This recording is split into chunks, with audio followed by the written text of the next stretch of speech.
Wisconsin with Jacob Blake in the context of what's already happened this year, and have a follow-up. Thank you. Yeah, I mean, I think it further proves the point that we need to make a change with what's going on with our law enforcement. We have another unarmed Black man being shot 7 times in front of his children. I think there's other ways to de-escalate these situations, and just another horrible example of what our law enforcement is doing to our people. Kenny, to follow up, in Louisville, Kentucky, you were arrested along with other protesters outside of the Attorney General of Kentucky.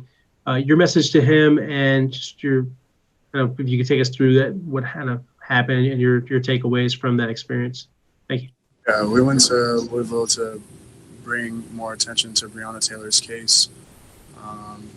We've tried to do everything we can to get in touch with Daniel Cameron, to sit down and have a conversation with him, figure out what's going on with this case. It's been over 155, almost 160 days, I think now. There's been no justice served in this case. And so, we went there to bring more attention to this case, and we're hoping that, something can happen soon. We need the officers to be arrested, fired, and prosecuted for what they did to Breonna Taylor. Aaron Reese. Hey, Kenny, what were your main concerns or things you were thinking about when it came to whether or not to opt out, and what ultimately was the deciding factor in you deciding to play this season? Thank you.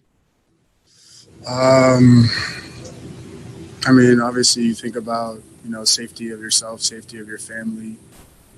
You think about, what's going on in our country right now. I feel like sports really are a distraction from the movement. I feel like, there's other things that are way more important than playing football or playing sports at the moment. And so a lot of things went into the decision to opt out or play. And, I felt like, after speaking with people that I was close to and some of my teammates, that I could be more of a benefit to this team and to the movement, on the inside, trying to be a leader, working with my teammates, working with the staff here, working with the league, and knowing who our audience is in the NFL, and trying to have a big of an impact and influence on them as I can. Christy. Kenny, I wonder, did you see the comments that Roger Goodell had in his conversation with Emmanuel Acho? I saw the headline saying that he wished that he would have listened to Colin earlier, yes. Okay, well, I guess I was wondering, he brought you up and he said that he didn't talk to Cap back then, but he did talk to you a lot. And I was wondering what your conversations were like then, and what do you think about his response now when he wasn't, supportive back then to you guys that were the few that were kneeling back then? Honestly, I don't really have too many thoughts about it. He can say whatever he wants to say now, but in a sense, if we would have taken a more stern stance and he would have listened to us at the beginning of this, there would have been so many lives that could have been saved. There's a lot of progress that we could have made within our law enforcement, within our police, and so it's a nice gesture, I guess, to say he wishes he would have done something different. But look at the NFL. We're supposed to be kind of the leaders in our country, and I feel like we figure out a way always to be on, we're not, how do I want to say this? We're reactive instead of proactive when it comes to a lot of the issues in our country and within the league as well. And so, I hope that we can do a better job moving forward of listening to our players, understanding our issues, and doing something about it. I know you've had a long history of activism and actually being out with the people and doing things. With the coronavirus still, especially it being a hot spot here and you playing and having to be tested all the time, is it going to limit the things that you're able to do while you're playing this season? I don't think so. Just try to, wear my mask and, follow the protocols as much as possible. There was a big event in Kentucky over the weekend for Breonna Con, that I didn't get the chance to go to, but I've thought about going to OB and asking them, hey, is it okay if I get out of here to go be involved in the movement?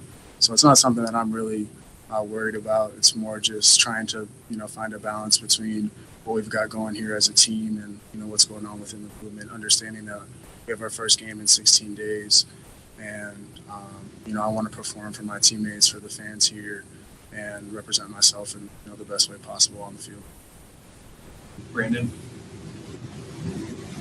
Hey, Kenny, it looks like you've spoken to this a little bit now with Christy and her question to you, but I wanted to ask your thoughts on the mainstreaming and commercializing of the movement. On the one hand, it seems like there are more eyeballs and more ears listening to what guys like you and Colin have had to say over the years, but I know there are also folks that feel like these unlikely allies feel like it kind of waters down the message. What are your thoughts on that? Is the mainstreaming of the movement helping, or does it feel like empty gestures to you? Honestly, I'm not sure. Obviously it's great to have more people listening, more people paying attention, but there's got to be action behind that. There's people in high places, all across the league that could be reaching out to other people in high places to make legislative change, to make real change. And so, yes, it's great that we're opening up and having a conversation and listening to each other, but what are we going to do about it? Taking a knee and raising a fist, making T-shirts, putting people's names on our helmets, what have you, like that's not going to bring somebody back to life. That's not going to stop somebody from getting shot. So I'm really focused on the things that I can do outside of just taking a knee like I always have been. And so, yeah, it's great that we've got more people involved in the movement, more people paying attention. But it seems like, in a way, a lot of the leagues are just figuring out ways to market it and then make money off of it and then move forward. Berman?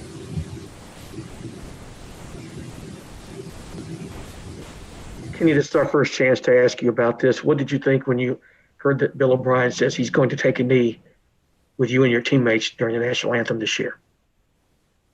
Yeah, I think it's a nice gesture by Coach.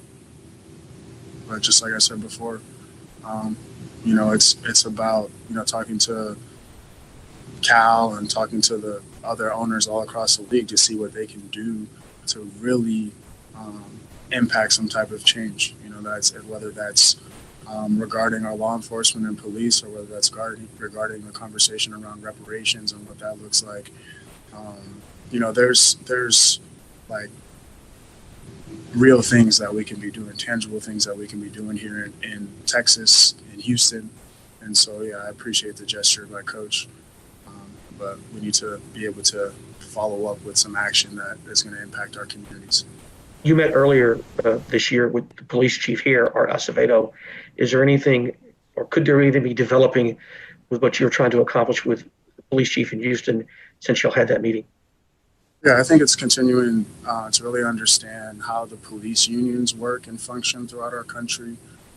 They seem to have a lot of the power here, in the United States when it comes to handling some of these issues. It seems like, the Attorney General in Kentucky, his issue, the reason why they don't want to fire, officers when they make a mistake is, coming from, some of the negativity or whatever that could come from the police unions. And so, figuring out how the lobbying works, how the police unions work, and trying to reimagine, what those systems look like and make those types of changes, here in Houston and throughout the country.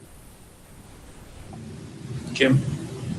Hey, Kenny, two questions. One, if you could, when you see what happened in Wisconsin, I'm sure for you, like for me, it's more than just another Black person has been unnecessarily shot. It's horrific, it's devastating, it's maddening, but it's also frightening. Can you talk about what you feel beyond just doing what's right, but it is also something that can cause concern for you? Yeah, I'll just say, I saw that video this morning around 5 a.m. and I didn't know if I was going to come to work today. I've, been upset, crying all the way up until practice. And then, something happened at practice that had nothing to do with that. And I'm on the side ready to like explode. That had nothing to do with what was happening, but just because I'm an emotional person and I feel that. And so, yeah, there's a sense of fear of like, what happens to me if I get pulled over? What happens to my people that look like me, my family, my friends? And this almost sense of defeat. But, over the past couple of months, I've been trying to figure out ways to kind of battle through that and try to be the light, or try and be a light within my family, my community, this locker room, and not be defeated and not give up. And so, yeah, there's a sense of fear, but there's also this sense of anger, and really just towing the line on that edge, trying not to be destructive, trying to be constructive in this environment as much as possible. And just as a follow-up, you talked about moving beyond the gestures, right? Can you talk about some of the things that you'd like to see happening, Yeah.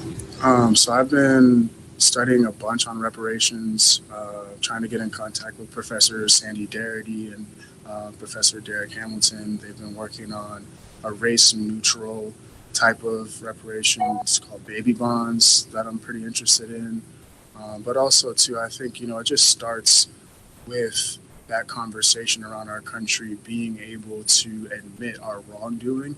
In any type of situation like this, in order to move forward, you have to address what was done first. And so, people kind of have, a lot of different outlooks on reparations, but I think it just starts with the conversation around our country fully acknowledging and admitting and apologizing for what has happened, and then figuring out what's next when it comes to economic equality and, money and funds. And so I've been really focused on that. And then the conversation around defunding the police, which has been a political term, but it's really not a political term. It's taking the money that we've been investing into our police that is a bad investment.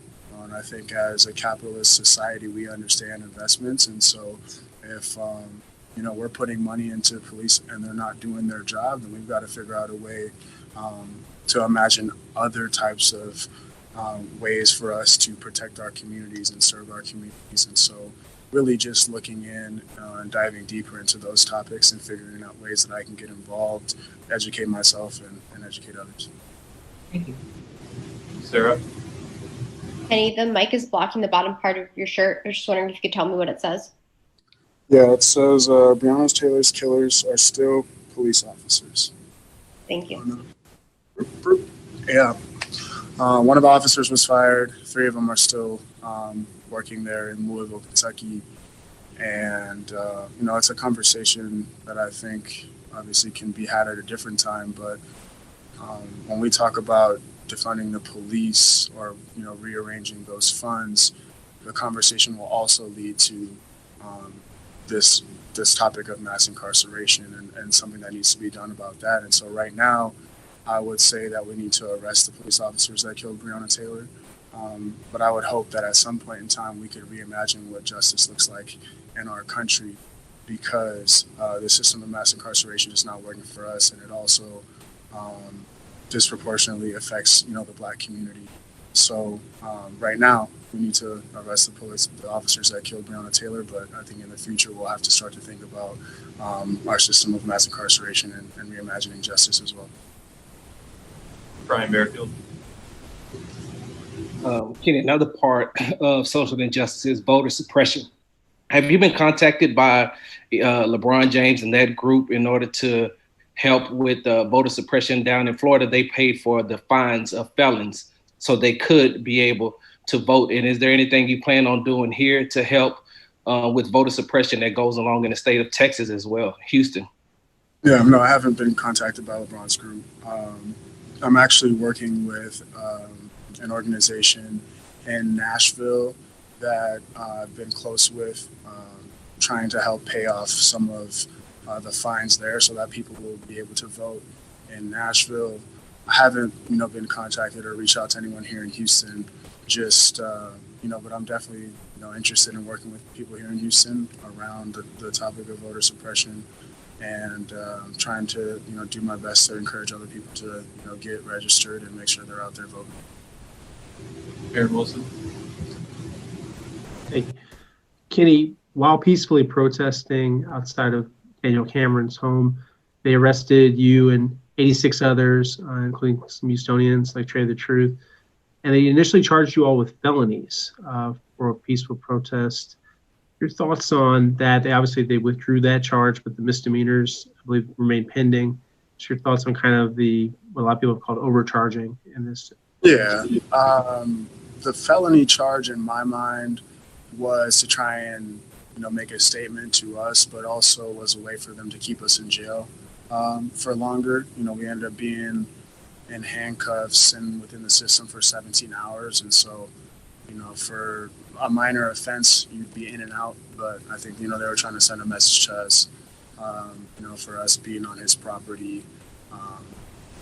But yeah, I think that's all it was. Okay, thanks everyone.